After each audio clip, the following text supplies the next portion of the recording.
नमस्कारम everyone, सभी का स्वागत है चैनल में। दोस्तों, मेडिटेशन एक्सपीरियंसेस का क्या मतलब निकालें।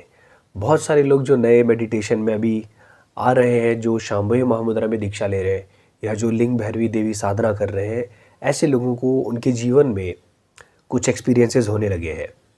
और जो शांभवी कर रहे हैं उनको अलग तरीके के एक्सपीरियंस हो रहे हैं, और जो लिंग भैरवी देवी साधना कर रहे हैं, लिंग भैरवी देवी साधना में बहुत सारी चीज़ें आ सकती हैं, जैसे लिंग भैरवी देवी स्तुति, अचल अर्पणम, देवी आरती। लोग अपनी पसंद के अनुसार चीज़ें करना पसंद करते हैं, और अधिकतर लोग लिंग भैरवी देवी स्तुति तो करते ही हैं, क्योंकि लिंग भैरवी देवी स्तुति एक ऐसी चीज़ है जिसके माध्यम से आप लिंग भैरवी देवी से कनेक्ट हो सकते हैं बहुत आसानी से। सो अधिकतर लोग लिंग भैरवी देवी स्तुति करते भी हैं। तो मैं इस वीडियो में दो चीज़ों के बारे में बात करने वाला हूँ, और मेनली बहुत सारे लोग देवी के साथ जो उनके एक्सपीरियंसेस हो रहे हैं उनका मतलब पूछ रहे हैं, तो मैं इसके बारे में डिटेल्ड बात करूँगा। तो पहली बात तो ये है, जब हम शांभवी महामुद्रा की बात करते हैं तो शांभवी महामुद्रा में लोगों को एक्सपीरियंसेस होते हैं, जैसे कि उनकी बॉडी हल्की फील हो जाना, या दिन भर खुशी का माहौल रहना, और ऐसी ब्लिसफुलनेस, ये सब चीज़ें मेंटेन रहना, कुछ करने का मन ना करना। तो ये सारी चीज़ें हम शांभवी महामुद्रा करके फील हो सकती है। और कभी कभी किसी को कुछ चीज़ें का विज़न या कुछ इस तरीके से भी हो सकते हैं। तो इनका क्या मतलब है? सपने बहुत तेज़ आ जाना, सपने में कुछ कुछ चीज़ें दिख जाना, इनका क्या मतलब है? कोई मतलब नहीं है, कोई भी मतलब नहीं है। मतलब निकालना ही नहीं है, मतलब निकालना ही ह्यूमन बीइंग की सबसे बड़ी गलती है। चीज़ों का मतलब निकाल रहा है, वहीं पर बहुत बड़ी गड़बड़ हो जाती है। उसने किसी चीज़ को देखा, सामने किसी चीज़ को देखा, और उसको देखकर उसका माइंड मतलब निकालने लगा उसका कि ये क्या है, क्यों है, क्या होगा, कैसे होगा। तो हर चीज़ का मतलब निकालने की कोई ज़्यादा ज़रूरत नहीं है। और जो आपके साधना के समय पे आपके साथ चीज़ें घटित हो रही हैं, उनका क्या मतलब है? सदगुरु कहते हैं कि लोग कैलाश जाते हैं, और कैलाश में जाकर लोगों ने मान लो कुछ देख लिया, उनको कोई शिव जी जैसे आकार का कुछ दिख गया। तो सदगुरु कहते हैं कि आपने भगवान देखा, मैंने केला देखा, क्या डिफरेंस है? कोई डिफरेंस नहीं है। आपने कुछ भी चीज़ देखी हो या आपके साथ कोई एक्सपीरियंस हुआ हो, उससे आपकी लाइफ में क्या ट्रांसफॉर्मेशन आया, ये इंपॉर्टेंट होता है।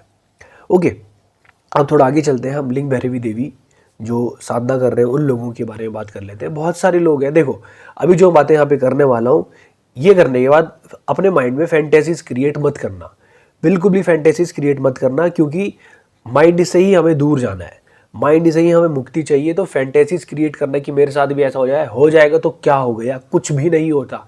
मेरे साथ ऐसी ऐसी चीज़ें हुई हैं जो मैं आपको अगर यहाँ पे बताने लगूँ तो आप लोग पता नहीं कहाँ सोच कर कौन सी दुनिया में चले जाओगे।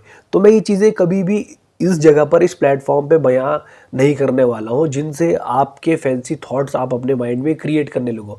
क्योंकि मुझे मालूम है, जब मैं किसी और के एक्सपीरियंसेस सुनता था तो मेरे माइंड में भी कुछ कुछ फैंसी थॉट्स उत्पन्न होते थे। एक बार मेरा दोस्त कह रहा था मुझसे कि शांभवी महामुद्रा करते करते उसको ऐसा फील हुआ कि वो बॉडी से बाहर चला जाएगा। तो अगली बार से जब मैं शांभवी महामुद्रा करने के लिए बैठ रहा था तो मैं भी सोच रहा था कि मेरे साथ भी काश ऐसा हो जाए। मेरे माइंड में कहीं ना कहीं एक चीज़ ऐसी चल रही थी, काश मेरे साथ भी ऐसा हो जाए। तो ये फालतू के एक्सपीरियंसेस को ज़्यादा आपने कोई तवज्जो नहीं देनी है, चाहे कुछ भी हो जाए। इवन आपके सामने कोई भी आकर खड़ा है, सदगुरु कहते हैं अगर मैं भी खड़ा हो गया तुम्हारे सामने आकर, तो केवल अपनी साधना पे ध्यान देना है, केवल और केवल अपनी साधना पे ध्यान देना है। तुम साधना कर रहे हो, आँख बंद करके कोई तुम्हारे सामने कुछ कुछ आता रहेगा, अरे जो माइंड में फीड है ना वही आता रहेगा। ओके, तो इन सब चीज़ों के बारे में ज़्यादा ध्यान नहीं देना है। मेरे साथ पता नहीं और भी बहुत सारी चीज़ें हुई है जिनकी वजह से ग्रोथ को रोक दिया था और माइंड के पैटर्न्स में फंसता चला गया था। तो मैं नहीं चाहता कि आप लोग भी इन चीज़ों में फंसे, इसलिए मैं ये वीडियो डेडिकेटेडली बना रहा हूँ। तो जो लोग लिंग भैरवी देवी की साधना कर रहे हैं, मैंने अपनी वीडियोज़ में कई बार बोला है कि मुझे देवी की प्रेजेंस मिली। प्रेजेंस मिलने का मतलब, मेरे को जब मैं देवी के पास बैठ रहा हूँ, देवी चाहे फ़ोटो हो चाहे फिर देवी गुड़ी हो, तो मुझे उस जगह पे जाके बहुत मीठी मीठी सी प्रेजेंस मिल रही है। मतलब मुझे बहुत अच्छा लग रहा है वहाँ पर जाके, एक प्यार भरा वातावरण है। ठीक है, तो कि मेरे लिए एक्सपीरियंस है, मेरे लिए एक एक्सपीरियंस है जो जिसके होने से मुझे अपने अंदर स्वीटनेस ऑफ इमोशन फील हो रही है।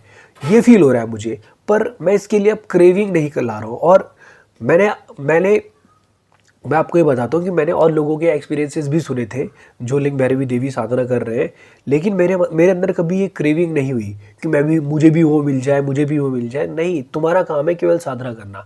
जिस भी देवी देवता की तुम साधना कर रहे हो वो तुमसे हाई इंटेलिजेंस है। तुम केवल और केवल उस जगह पर जाकर साधना करो, जो मिलना होगा वो तुमको आकर खुद देंगे। तुम केवल अपनी पात्रता को सिद्ध करो। मैंने अपनी पात्रता को सिद्ध करने की हमेशा कोशिश करी है और मैं हर किसी को यही बोलता हूँ कि आप अपनी पात्रता को सिद्ध कर रहे, उसके बाद देखो जो जितनी आपकी पात्रता होगी उतना आपको मिलना ही मिलना है, उतना आपको मिलना ही मिलना है। वो कहते हैं ना, विद्या ददाति विनयम विनया विनया द्याति पात्रतम पात्रत्वात् धनम आपनोति। तो आपको अपनी पात्रता सिद्ध करनी है। एग्जाम्पल के तौर पर देखो, पात्र मतलब एक ऐसी चीज़ जिसके अंदर आप कुछ इकट्ठा कर सको। जब बारिश होती है, आपके पास गिलास है, तो गिलास अगर आप बाहर रखोगे तो गिलास के अंदर पानी भर जाएगा। अगर आप एक कटोरी लेके जाओगे तो कटोरी के अंदर पानी भरेगा। कटोरी आपका पात्र है। अगर आपके पास बाल्टी है तो बाल्टी भर आप पानी भर पाओगे, और आपके पास उससे बड़ा कंटेनर है तो उतना पानी आप उसमें भर पाओगे। तो इसीलिए आप अपनी पात्रता को सिद्ध करें। केवल और केवल जो चीज़ें आपको मिलनी होगी वो मिल जाएंगी। बड़े बड़े महाज्ञानी महायोगी जो है वो कहते हैं कि कृपा हमेशा और हमेशा इस धरती पर है। तो आप कितने पात्र हो वो उस पर निर्भर करता है कि आप कितनी कृपा प्राप्त कर पाओगे। सूर्य देव हमेशा आ रहे हैं, हमेशा आ रहे हैं। आप कितनी रेडिएशंस को एब्जॉर्ब कर सकते हो, ये टोटली आपके ऊपर डिपेंड करता है। तो ये जो चीज़ें हैं इन पर ज़्यादा आपने फोकस नहीं करना है, केवल और केवल अपनी पात्रता को सिद्ध करना है। पात्रता को सिद्ध करने का मतलब ये है कि आप जो आपको साधना दी गई है आप वो करते रहें पूरे मन से। अब लोगों के जो एक्सपीरियंसेस हो रहे हैं, 2-4 एक्सपीरियंसेस उनके बारे में बात कर लेते हैं। एक चीज़ और बोलना चाहूँगा कि लोगों के ना, जब मैं लोगों के सामने ये वाली बात बोल रहा हूँ कि मुझे देवी की प्रेजेंस मिली, तो कई लोगों ने मेरे इंस्टाग्राम के इनबॉक्स को भर दिया कि भैया मुझे भी आपकी तरह ये करना है, मुझे भी आपकी तरह प्रेजेंस पानी है जल्दी से जल्दी। तो मैं क्या करूँ क्या करूँ। मैंने उन्हें कहा मैं 2-2.5 साल मैंने बहुत मेहनत करी है, बहुत ज़्यादा। तो क्या आप 2-2.5 साल मेरी तरह पागलपंती करने के लिए तैयार हो तो शायद आपको मिल जाए। बट मैंने आप लोगों को बोला है कि मेरे को कोई बताने वाला नहीं था, और मैंने जो अपने एक्सपीरियंसेस हैं वो आप लोगों के सामने शेयर करें। आप उन चीज़ों को फॉलो करते रहें, जो होना होगा वो हो जाएगा। जो सदगुरु के द्वारा दी गई साधना है आप उसको करते रहो, जो होना होगा वो हो जाएगा। ये बात ध्यान रखना बस। आजकल एक बहुत ज़्यादा फेमस हुआ है जो एक्सपीरियंस है लोगों का कि लोग देवी को नारियल चढ़ा रहे हैं और जो नारियल है वो क्रैक हो रहा है। तो इसका क्या मतलब है? अब इस चीज़ को देखना कि नारियल क्रैक हो रहा है, तो नारियल अपने आप तो क्रैक हो नहीं सकता। उसको क्रैक होने के लिए कुछ ना कुछ तो वहाँ पर एनर्जी की ज़रूरत होगी। तो जब आप देवी को नारियल अर्पण कर रहे हो और नारियल क्रैक हो रहा है, तो इसका मतलब ये है कि आपकी क्षमता में तो नहीं था वो नारियल क्रैक करना, और आपके आसपास कुछ ऐसी चीज़ नहीं थी जो आज से पहले नारियल क्रैक कर रही थी। तो कुछ ना कुछ वहाँ पे ऐसा कुछ हुआ है जिसकी वजह से वो नारियल क्रैक हुआ। तो नारियल क्रैक हुआ, बस नारियल के क्रैक होने को बस आप इतना ही रखिए कि नारियल क्रैक हुआ। और अगर आप इसको दूसरी तरीके से भी देखना चाहते हैं कि देवी आई, देवी ने आपको प्रेजेंस दी, देवी बता रही है कि तुम्हारा नारियल एक्सेप्ट हो गया है, अगर आप इसको इस तरीके से भी लेना चाहते हैं तो फिर क्या, अब तो आपके अंदर और जोश आना चाहिए ना कि मैं और डट कर अपनी साधना करूँगा और जमकर अपनी साधना करूँगा। धन्यवाद करो उनको जिन्होंने तुम्हें ये साधना दी, और फिर धन्यवाद करो उनको जिनकी तुम साधना कर रहे हो कि हे माते तूने मुझे दर्शन दिए, जिस भी फॉर्म में तूने दर्शन दिए मैं अब और डट कर आप तेरी साधना करूँगा। मेरे ऊपर इसी प्रकार से अपनी कृपा बना के रखना, मुझे अपने चरणों में स्थान देना। यही केवल एक भक्त की अभिलाषा होती है, वो अपने आराध्य के चरणों में जाकर समाप्त होना चाहता है। और तुम तो माँ आदिशक्ति की साधना कर रहे हो, लिंग भैरवी देवी की साधना कर रहे हो। वो मैंने कभी भी ऐसे एक्सपीरियंसेस लोगों के नहीं सुने। मैंने पता नहीं बचपन से लोगों को नारियल चढ़ाते हुए देखा है, लेकिन मेरे पास हर दूसरे दिन लोगों के एक्सपीरियंस आ रहे हैं। आज पूर्णिमा का दिन है और इतने सारे लोगों के एक्सपीरियंस मुझे देखने को मिले कि वो उनके पास केवल देवी फ़ोटो है, वो साधना कर रहे हैं, लिंग भैरवी देवी स्तुति कर रहे हैं और उनके नारियल क्रैक हो रहे हैं। सो आप उन देवी का धन्यवाद करो कि देवी तू आई, और मुझको मेरे सौभाग्य है कि मेरे मेरे जीवन में ऐसी घटना मुझे देखने को मिली, और अब से मैं और ज़्यादा अच्छे से साधना करूँगा और दृढ़ निश्चय से साधना करूँगा। बस आप ये समझो कि अगर आपको इतनी सी साधना करने पे आपके साथ कुछ ऐसा हो सकता है, तो अब आपको और आगे बढ़ना है। आपके लिए एक इंडिकेशन है कि अब आप आगे बढ़ते रहें, आपको उसका कोई मतलब नहीं निकालना है। मैं आपको फिर ये कहूँगा, आप अपने दिमाग में सोचने लगोगे कि इसका क्या मतलब है, इसका क्या मतलब है, कुछ मतलब नहीं है।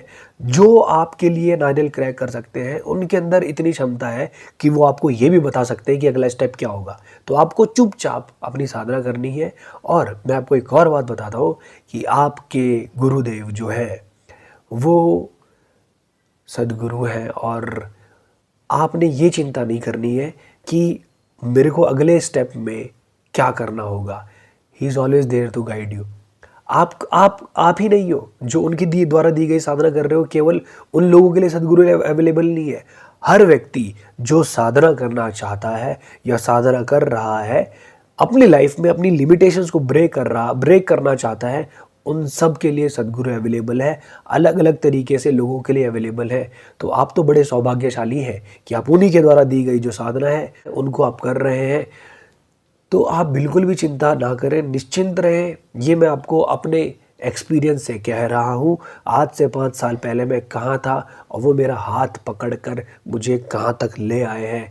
मैं आपको इसके बारे में कैसे बयां करूँ, बस मैं आपको इतना कहना चाहता हूँ कि चुपचाप उनके द्वारा दी गई साधना को करते रहे। जो लोग अभी अभी जिन्होंने शांभवी महामुद्रा सीखी है, कई लोगों के हमारे पास जो है एक्सपीरियंसेस आ रहे हैं, वो कह रहे हैं कि भैया शांभवी महामुद्रा करके मेरी लाइफ में थोड़ा सा मेरे इमोशनल इम्बैलेंसेस हो रहे हैं, या कुछ चीज़ें जो नहीं होनी चाहिए थी वो हो रही है। आप डिसाइड नहीं कर सकते कि क्या होना है क्या नहीं होना, क्योंकि आपको नहीं पता कि अगले मोमेंट क्या हो जाएगा। जो साधना उनके द्वारा दी गई है उस साधना को बस आप करते रहें। कुछ चीज़ें जो है शांभवी से रिलेटेड अगर आपकी कोई क्वेरीज है तो उसके लिए ऑलरेडी एक सपोर्ट सिस्टम सद्गुरु के द्वारा क्रिएट किया गया है। आप उन लोगों को मेल लिख सकते हैं और वो मेल का आपको रिप्लाई कर दिया जाएगा कि आपको क्या करना चाहिए। जब कभी भी, मैंने आपको पहले भी बताया कि जब कभी भी हम लोग कोई साधना करते हैं, कोई पावरफुल साधना करते हैं, जो शांभवी महामुद्रा हमें दी जा रही है उसको आप हल्के में मत लेना। वो बहुत पावरफुल साधना है। कुछ लोगों के साथ शांभवी महामुद्रा बहुत सारी चीज़ें कर देती है। तो कभी कभी ऐसा होता है कि हम उतनी एनर्जी के लिए रेडी नहीं होते हैं, तो हमारी बॉडी में बैलेंस चाहिए होता है। तो बैलेंसिंग साधना की आपको आवश्यकता है, तो आप बैलेंसिंग साधना कर सकते हैं। आप अपने जो इनर इंजीनियरिंग टीचर है आप उनसे ही बात कर सकते हैं। बट जिस समय पे आपका शांभवी महामुद्रा का कंप्लीशन हो जाता है, उस समय पर एक ग्रुप बनता है शायद 40 दिन के लिए, 42 डेज़ के लिए। आप उन लोगों से ग्रुप में मैसेज कर सकते हैं, पूछ सकते हैं कि आपके साथ अगर कुछ चीज़ें घटित हो रही है तो आप उनको बताएं, वो आपको कुछ एडवाइस देंगे। और मैं अपने एक्सपीरियंस से आपको ये कह सकता हूँ कि आप हठ योगा की कोई एक प्रैक्टिस सीख ले, जैसे सूर्य क्रिया। हर व्यक्ति को सूर्य क्रिया मेरे हिसाब से सीख लेनी चाहिए। आप सूर्य क्रिया सीखें, उसके बाद शांभवी महामुद्रा आप में 4 चांद लग जाएंगे। शांभवी महामुद्रा आपकी नेक्स्ट लेवल तक जाएगी, क्योंकि सूर्य क्रिया जो बैलेंस आपकी बॉडी में लेकर आएगी वो बैलेंस बहुत ही अनमैचेबल होगा। वो बहुत ही ज़बरदस्त बैलेंस है। आप जब चलोगे ना उस समय पे आपको पता चल जाएगा कि कितना ज़बरदस्त बैलेंस आ रहा है। जब आप बोलोगे आपको उस समय पे पता चलेगा कितना बैलेंस आ रहा है। आप कुछ भी चीज़ करोगे आपकी बॉडी में आपको एक डिफरेंट लेवल का बैलेंस देखने को मिलेगा जब आप सूर्य क्रिया करोगे। तो हठ योगा की कोई भी प्रैक्टिस आप सीख लेना, उसके बाद शांभवी जब करोगे तो मज़ा ही आ जाएगा, मज़ा ही आ जाएगा। मैंने सारी हठ योगा की प्रैक्टिसेस सीख कर शांभवी महामुद्रा बाद में करके देखी है, तो उस शांभवी का इफेक्ट कुछ अलग ही देखने को मिलता है, क्योंकि हठ योगा आपकी बॉडी को प्रिपेयर करता है हायर लेवल ऑफ मेडिटेशन के लिए। सो ये चीज़ें आप कर सकते हैं। और कई लोग मेरे से पूछ रहे हैं कि भैया क्या हम लोग एक दिन में 33 देवी स्तुति कर सकते हैं? भाई अगर आप 11 भी कर लो ना, ये बहुत बड़ी बात है। अभी थोड़ी देर पहले मुझे एक लड़के का मैसेज आया था, उसने कहा कि भैया आज पूर्णिमा है, मैंने 11 देवी स्तुति करी। मैं करना तो और चाहता था, लेकिन मेरी बॉडी में बहुत ज़बरदस्त वाइब्रेशंस मुझे फील होने लगे। मेरी बॉडी में अलग अलग जगह सेंसेशंस हो रहे हैं। इसीलिए मैं मना करता हूँ कि अगर आप 6 भी कर लो ना वो ही बहुत है। 11 11 तो बहुत ज़्यादा है, 11 देवी स्तुति बहुत ज़्यादा होती है, आप वो एनर्जी को एब्ज़ॉर्ब नहीं कर पाओगे, इसीलिए केवल 6 देवी स्तुति करो मैक्सिमम। मुझको ऐसा लगता है 6 भी करोगे तो चीज़ें आपके साथ होंगी, 6 देवी स्तुति करके चुपचाप वहाँ पर बैठ जाओ, बस इतना सा ही करो। ज़्यादा चैंटिंग करने से आपकी बॉडी में एनर्जी बहुत ज़्यादा राइज हो सकती है, जो आप हैंडल नहीं कर पाओगे, इसीलिए इतनी ज़्यादा नहीं करनी चाहिए। मेरी लाइफ मैंने भी कई बार जो मंत्राज हैं पावरफुल उनको चैंट करके देखा था, तो बहुत लंबे समय तक करके देखा था, तो मेरे को फील हो गया था कि मेरी बॉडी उस चीज़ के लिए रेडी नहीं है। तो इसी तरीके से लिंग भैरवी देवी स्तुति तो बहुत ही ज़्यादा पावरफुल है। आप अगर अभी आप नए हो, आपके अंदर जोश होगा, ज़रूर होगा कि मैं 11 करता हूँ या 22 करता हूँ या 33 करता हूँ, लेकिन मैं फिर भी आपको ये सजेस्ट करूँगा कि इतनी ज़्यादा चैंटिंग करने की कोई भी ज़रूरत नहीं है। 6 देवी स्तुति करो, इतना ही बहुत है। ये मेरे एक्सपीरियंस से मैं आपको बता रहा हूँ, बाकी आप बाकी लोगों से भी पूछ सकते हैं, सुन सकते हैं, लेकिन हर कोई मेरे एक भाई जी है जो देवी साधक है बहुत बढ़िया, तो वो मुझे कहते हैं कि भाई जी 11 देवी स्तुति की एनर्जी को हैंडल करना अपने आप में बहुत बड़ी बात है। अगर आपका सिस्टम प्रिपेयर्ड नहीं है तो 11 देवी स्तुति आप ना ही करें। तो दोस्तों कुल मिला के बात यह है कि चाहे कैसे भी एक्सपीरियंसेस हो जाए, आपको उन एक्सपीरियंसेस पर ध्यान नहीं देना है। जब हम समयमा में थे तो कई लोगों को एक्सपीरियंसेस हो रहे थे, कोई कह रहा था कि हे शिवा मुझे ले जा, मुझे ले जा। ये सब बताओ क्यों हो रहा था उनके साथ? क्योंकि उन्होंने अपने माइंड में कुछ चीज़ें बना के रखी हुई थी और वही अब उनका माइंड प्ले आउट कर रहा था, वो उसमें फंस रहे थे। ऐसे ही आप अगर एक्सपीरियंसेस को ज़्यादा तवज्जो दोगे कि आ गई मेरे को ले जाएगी, तो फिर आप माइंड में फंस जाओगे। अगर कोई भी आपसे बड़ी एंटिटी, देवी देवता सच में आपको ले जाना चाहते होंगे ना, तो फिर आपको बिना बताए चीज़ें हो जाएंगी, आपको बोलने की ज़रूरत नहीं पड़ेगी, चीज़ें अपने आप हो जाएंगी। तो आपने केवल और केवल अपनी साधना करते रहना है और जो चीज़ घटित होनी होगी वो अपने आप होगी, अपने आप होगी। तो इस चीज़ के बारे में ज़्यादा सोचने की कोई ज़रूरत नहीं है। कुछ भी हो जाए, कुछ भी हो जाए, आपको लगे आपके बगल में आके कोई बैठ गया, होता है लोगों के साथ, लोग लोग सुनते हैं, उनको पायल की आवाज़ सुनाई देती है, तो क्या हो गया, ठीक है आपने सुन लिया ना, आप अपनी साधना करते रहो, आप अपनी साधना करते रहो। देवी इज़ द प्रोटेक्टर, देवी आपको हमेशा आपका ध्यान रख रही है, आपको देख रही है कि आप क्या क्या कर रहे हो। और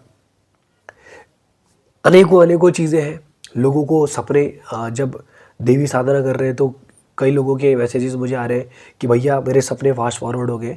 तो ऐसी चीज़ें होती रहती है। मैं इसके बारे में ऑलरेडी एक बार डिटेल में वीडियो बना चुका हूँ।